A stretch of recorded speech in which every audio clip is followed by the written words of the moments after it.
Hello, thank you for joining me for my After the Fact for the Sturgeon Bay video.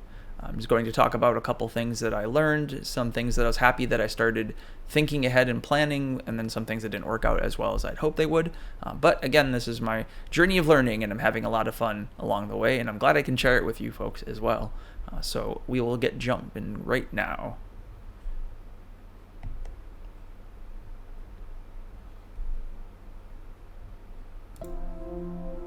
Alright, first off, I'm relatively pleased on how this title page turned out. I realize that the font is a little hard to read, but it's also fat, and then it works well for cutting a hole to show the nice blue water. At this point, I don't have a real finalized style for any of these title cards, but I have a lot of fun thinking of unique title cards each time, so I'm just going to keep on doing that, keep playing on it, and see what looks nice. So one thing that was very striking was I did not anticipate that water to be so blue. I always think of that color water as more like ocean water, so I had no idea we had water like that here in Wisconsin. And the starting shot I'm very fond of. They look down and pan up. I hope it doesn't become cliched, but it's very effective, and I think it's very pretty. So right off the get-go, you'll notice some darkening of the camera's overall image, and that is due to the fact that I thought shooting into the sunlight would be a good idea, because the sunset was my friend, but the morning sun is not my friend. The camera can't really handle that difference in brightness, so then it struggles to cope, so then the image gets darker to cope with that bright shine. But even still, I think it turned out pretty decent. I really like the contrast in the light reflecting off the water and how it's illuminating the bridge here. You get a little bit of that like haze blur from the light. It's really nice looking. But in the future, I'll probably avoid shooting directly into the glare like that. And then one thing that I had done ahead of time, and I'll pause to discuss this. So I generally get the drone in the air and then just kind of zoom around and take footage as I see fit. And that works well enough. Then I get home and I have regret. I regret, oh, I wish I would have taken this shot, or I wish I would have done this type of approach instead. So I set up an account on a, I think it was Mylan where you can create like boards where you can put an image on it and draw on it. And I took a screenshot of overhead satellite view of Sturgeon Bay, and I drew out all of my approaches. I used different colors and drew lines. So one line approaching, and then a line for like an orbit, and then a line for like a pan, and I had arrows pointing which directions that I'd move the drone. And then I labeled them what shot order they'd be in, and try to get all fancy with it. And it helped. I remembered those, but then I logged into the application on my phone, and none of that saved correctly. The little screenshot for Sturgeon Bay, which on my monitor was like this big, and then it had all my drawings on it. The image on my phone was super small and up here, and then all the drawings I did were down here, so completely worthless. It didn't help at all. But I remember doing it helped cement what I needed to do. And if you heard that, that's thunder and lightning in December, which is unusual for Wisconsin. But in any case, one thing that I did realize after this shoot was I wanted to get more establishing shots from a long distance. So start off far out and then approach to get like an establishing shot as I approach the city or whatever I'm filming.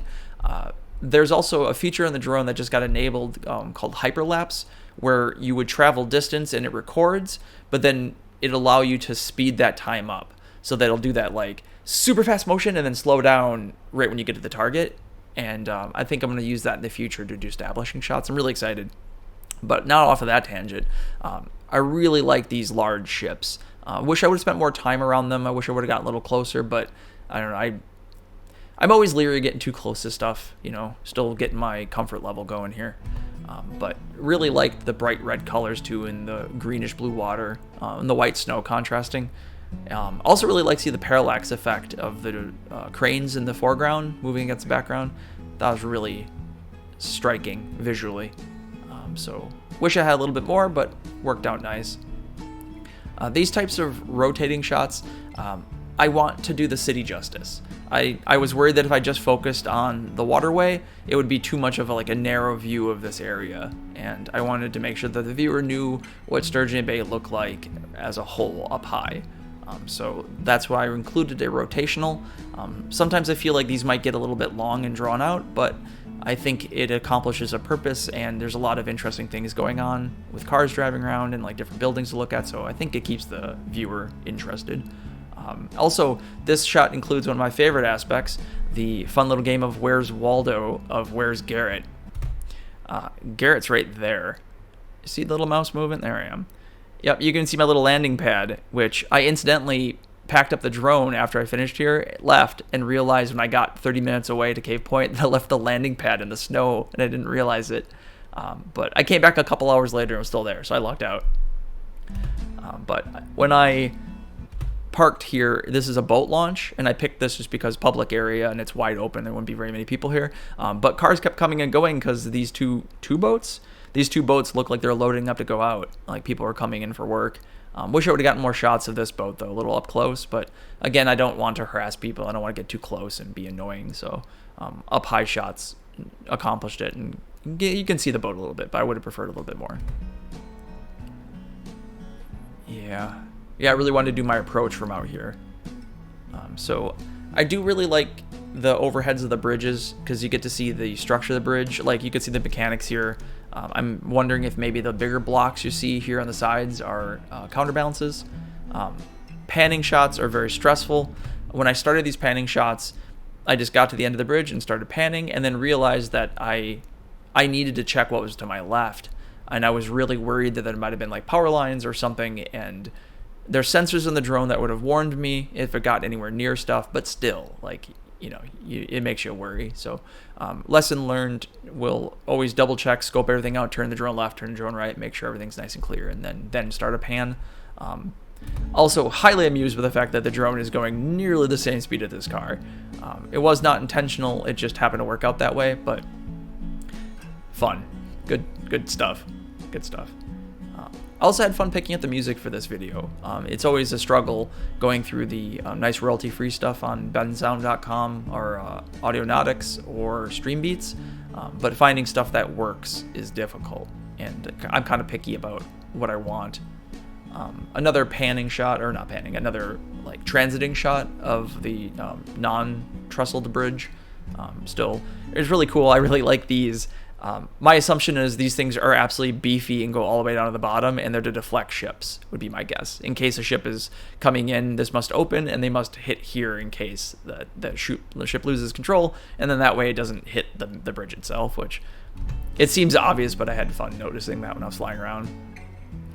I liked this shot because it's cool to see the distance between them and the panning and like both bridges in the shot. I thought was very interesting composition wise.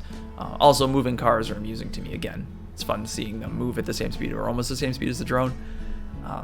But again, I was also worried about the sides of the strafing. The second time around though, I did turn the drone to see. It was that first pan that made me really worried. My anticipation here was I wanted to do an orbiting shot, but I wanted to do an orbiting shot where the orbit would go out over the city.